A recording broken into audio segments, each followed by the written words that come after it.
যে নবী করিম সাল্লাল্লাহু আলাইহি সাল্লাম বলেছেন মানুষের মৃত্যুর পর বারজাখী জীবনে, বারজাখী জীবন মানে হলো মৃত্যুর পর কবরস্থ হলে কবরে বা মানুষের ধ্বংসাবশেষ যেখানে যে অবস্থায় থাকে সেটার সেই জীবনটাকে বলা হয় হলো বারজাখী জীবন। বারজাখী জীবনে আল্লাহ রাব্বুল আলামিন মানুষকে জান্নাতি হলো জান্নাতের নেয়ামত আর জাহান্নামী হলো জাহান্নামের শাস্তি তাকে ভোগ করান, এবং সেটা অলৌকিক ভাবে হয়, অদৃশ্যের বিষয়, আমরা সেটা অনুভব করতে পারি না। একজন মানুষ আগুনে পড়ে ছাই হয়ে গেছে, তার ধ্বংসাবশেষ ছাইয়ের সাথে মিশে গেছে, ওই অবস্থায় আল্লাহ রাব্বুল আলামিন তাকে জান্নাতি হলে জান্নাতের নেয়ামত ভোগ করাবেন, আমরা যেটা টের পাবো না, মাটির সাথে মিশে গেছে, ওই অবস্থায় আল্লাহ তাআলা জান্নাতি হলে জান্নাতের নেয়ামত ভোগ করাবেন, জাহান্নামী হলে জাহান্নামের নেয়ামত তাকে ভোগ করতে বাধ্য করবেন, কারণ সে বারজাখী জীবনে আছে। আল্লাহ বলেছেন ওয়ামিন ওয়ারাইহিম বারযাখুন ইলা ইয়াউমি ইউবআসুন, মানুষের মৃত্যুর পর কিয়ামতের আগ পর্যন্ত যে জীবন থাকে এই জীবন বা এই পিরিয়ডটাকে বলা হয় বারজাখী জীবন। এই বারজাখী জীবনে একজন মানুষ যদি জান্নাতি হন, অর্থাৎ জান্নাতের সাথে তার কানেক্টেড করে দেওয়া হয় তার কবরকে, তখন সেই ব্যক্তিকে জান্নাতি হিসাবে যেই ক্লাসের জান্নাতি, যে শ্রেণীর জান্নাতি, হঠাৎ করে তার জান্নাতি হিসাবে তার শ্রেণীটাকে উন্নীত করে দেওয়া হয়, প্রমোশন করে দেওয়া হয়। তিনি অনুভব করতে পারেন যে আমি এখন আর আগের জান্নাতে নাই, বরং তার চাইতে আপার ক্লাসের জান্নাতে আছি। তখন সেই ব্যক্তি জিজ্ঞাসা করেন, হাদিসটি ইবনে মাজাহ বর্ণিত হয়েছে, সে ব্যক্তি জিজ্ঞাসা করেন ফেরেশতাদেরকে, কোত্থেকে এটা হলো, কোত্থেকে এটা হলো? আন্না হাদা,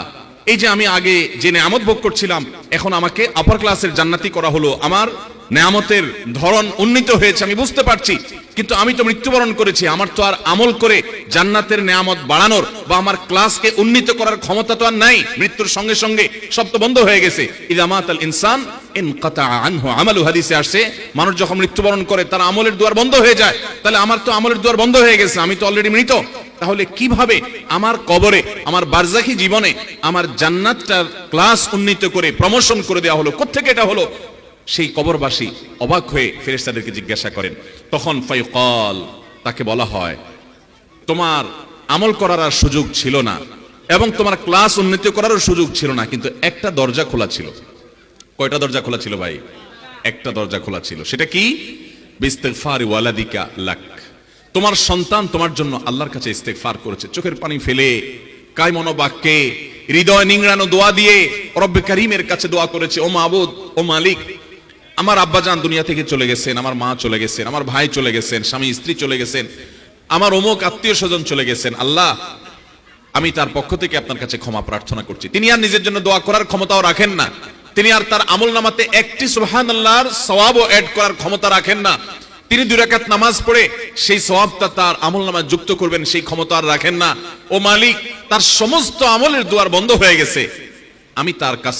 আমি তার পক্ষ থেকে আপনার কাছে দোয়া করি, আপনি তাকে মাফ করে দেন, আপনি তার প্রতি রহম করেন, আপনি তাকে ভুল ত্রুটি মাফ করে জান্নাতি হিসাবে মর্যাদা দান করেন। যখন কোনো মানুষ তার প্রিয়জনের জন্য দোয়া করে, বিশেষ করে বাবা মার জন্য এভাবে দোয়া করে, নবী করিম সাল্লাল্লাহু আলাইহি সাল্লামের ইবনে মাজাহ বর্ণিত হাদিস বলছে যে ফেরেশতারা তখন ওই ব্যক্তিকে বলেন যে বারজাখী জীবনে তোমার যে জান্নাতের ক্লাসকে উন্নীত করা হলো, তোমার জীবিত সন্তানরা দুনিয়া থেকে তোমার জন্য যে দোয়া করছে সেই দোয়ার কারণে তোমার এই মর্যাদা বৃদ্ধি করে দেওয়া হলো। ভাইরা আমার, আমরা যদি আমাদের মৃত আত্মীয় স্বজনদের হাহাকার, তাদের ব্যাকুলতা, তাদের কষ্ট, তাদের যে দোয়া এবং আমাদের পক্ষ থেকে তাদের জন্য ইস্তেগফার,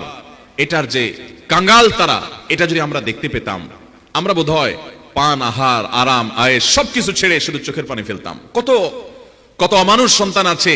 যে বাবা অনেক আগে মারা গেছেন, মা অনেক আগে মারা গেছেন, ভুলে গেছে। কবরগুলো যত পুরাতন হতে থাকে মানুষ প্রিয়জনকে তত ভুলতে থাকে, কবরগুলো যত পুরাতন হতে থাকে মানুষের স্মৃতি থেকে আপনজনরা তত দ্রুততার সাথে হারিয়ে যেতে থাকে, অথচ তারা প্রতিটা মানুষ প্রতিটা মুহূর্তে দোয়ার মুখাপেক্ষী। মোহতারাম হাজরিন, অতএব আমাদের বাবা, আমাদের মা, আমাদের আপনজন দুনিয়া থেকে যদি চলে যায়, তাদের জন্য আমাদের সবচেয়ে বড় করণীয়, মূল করণীয়, প্রধান করণীয় হলো যে আমরা তাদের জন্য আল্লাহর কাছে দোয়া করব। কি করব? ইনশাআল্লাহ দোয়া করব। দেখুন মৃত ব্যক্তির দোয়া কত বেশি দরকার। আল্লাহ রাব্বুল আলামিন একজন মানুষের মৃত্যুর পর সর্বপ্রথম যে আমলটি আমাদের জন্য রেখেছেন তা হলো আমরা দ্রুততার সাথে তাকে গোসল দিয়ে তার জানাজার ব্যবস্থা করব। এই জানাজার নামাজের মধ্যে আমরা মুর্দার জন্য কি করি? সালাতুল জানাজা, এটা মূলত মুর্দার জন্য দোয়ার নামাজ, এটা দোয়ার আয়োজন মূলত, এটাতে রুকু সিজদা না, এটা পূর্ণাঙ্গ সালাতই না, নামাজই না, এটা মূলত পুরো আয়োজনটাই হলো মুর্দার জন্য দোয়ামূলক। আমরা দোয়া পড়ি, আল্লাহুম্মা গফিরলি হাইয়িনা ওয়া মাইয়িতিনা ওয়া শাহিদিনা ওয়া গায়িবিনা وصغيرنا وكبيرنا وذكرنا وأنثانا اللهم من أحييته منا فأحيه على الإسلام ومن توفيته منا فتوفه على الإيمان اللهم لا تحرمنا أجره اللهم لا تحرمنا أجره ولا تفتنا بعده এই যে হাদিস ওয়ালা তুদিল্লানা বাদা কোন কোন riwayate আসছে এই হাদিসটি সহিহ মুসলিমে এবং সুনানে আরবাআ অর্থাৎ হাদিসের প্রসিদ্ধ চারটি সুনান গ্রন্থে তিরমিজি নাসাই আবু দাউদ ইবনে মাজাহ এবং সহিহ মুসলিমে বর্ণিত হয়েছে এই দোয়ার অর্থ আমরা অনেকে জানি অনেকে জানি না আল্লাহুম্মা ফিরলি হাইয়িনা আল্লাহ আমাদের জীবিতদেরকে মাফ করে দিন ওমাইয়িতিনা আমাদের মৃতদেরকে মাফ করে দিন ওয়া সাগীরিনা ওয়া কাবীরিনা আল্লাহ আমাদের যারা বড় আছেন তাদেরকে মাফ করে দিন যারা ছোট আছেন তাদেরকে মাফ করে দিন আল্লাহুম্মা ফিরলি হাইয়িনা ওয়া মাইয়িতিনা ওয়া শাহিদিনা ওয়া গায়িবিনা আল্লাহ আমাদের যারা উপস্থিত তাদেরকে মাফ করে দেন যারা অনুপস্থিত তাদেরকে মাফ করে দেন